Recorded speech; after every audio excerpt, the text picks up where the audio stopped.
Hi everyone, welcome back to Alex Saberia's YouTube channel. My name is Emily and in today's video I will be playing with the Spring Clover die set.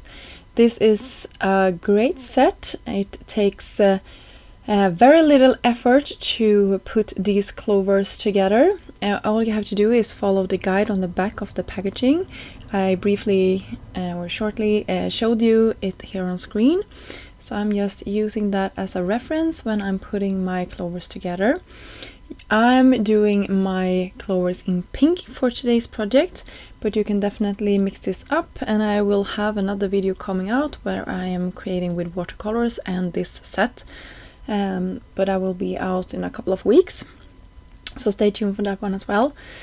So here you can see the leaves. I had to run this through multiple times because there is leaves that is gonna fit on more than one of these petals. So I ran it through and I looked for the ones that really fit great on top of the already cut leaves. To create some more dimension, I popped these up with a foam dot or square between my layers, and then off camera I took some this is a purplish white watercolor paper and run it through with the abstract background press plate from Alex Saberia. It was released a while back, but it's just great for having an extra interest in the background. I will also take this is an older die set called Andalusia Wildflowers, I think.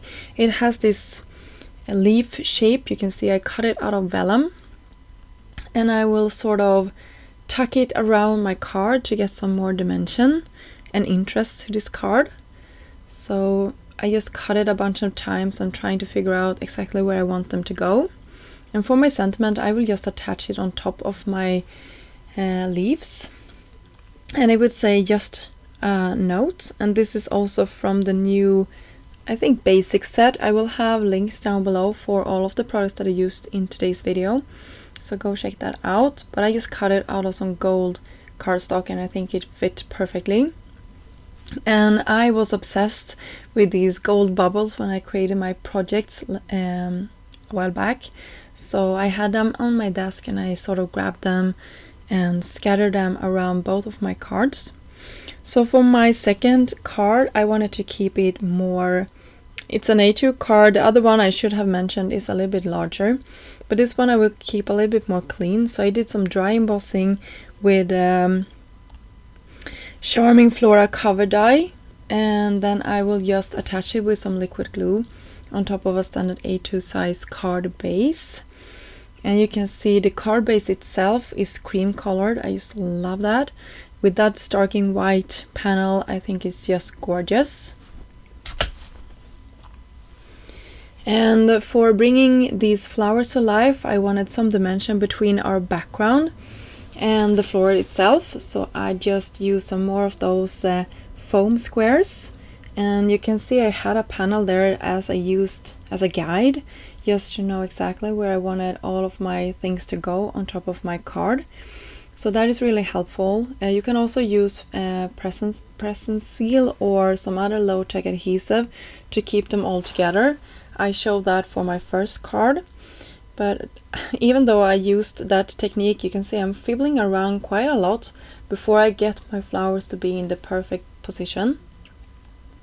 When I'm happy with it, I am finally pressing down and the flowers are not gonna move anymore. I can cut off all the pieces that are hanging off my project, and I decided to not cut off the leaves for my project today.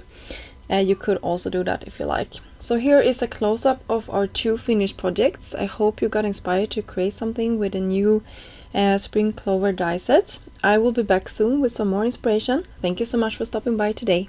Bye!